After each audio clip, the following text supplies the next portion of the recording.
Қайырлы күн достар, бүгін біз ECP ключті через WhatsApp жіберуді үйренеміз. Ол үшін мынау Chrome'ға WhatsApp Web деп жоғары жағына Web WhatsApp деп жатсаңыз, осындай страница ашылады. И WhatsApp-ты сканерле деп тұрады. Осы жерде WhatsApp-ты аш деп солай жазылып тұр. Және менюіне кіріп настройкасіне связанные устройства на баз деп тұр. Және нажмите привязанный. Және үшінші привязанные устройства на баз деп тұр. И содан кейін осындай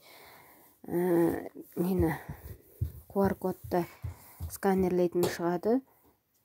Мен сканерледім. Сонда сіздің WhatsApp чатыңыз осында жүктелетін болады.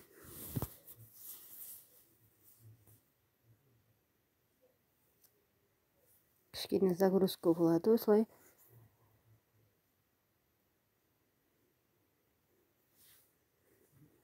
Ашылады.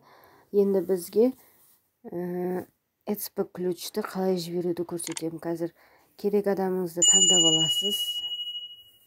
Мысалы, мен бір чатымды аштым. Одан скрипканы бассамыз, және сол жерде документы деген бар.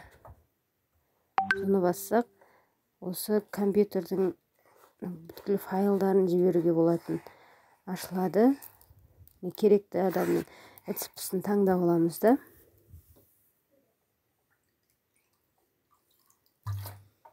Оны екеуін де выделить етіп, отправить деп жібереміз керекті адамға. Маған көбіне WhatsApp-пен жіберіңіз дегенде қалай жібереді деп сұрап жатады. Сол кісілерге арнайлап осы видеоны түсірдім. Сізге де пайдалы болса, менің каналыма жазылып, видеоларымды көріп, лайк басып, каналға тіркеліп жүріңіздер.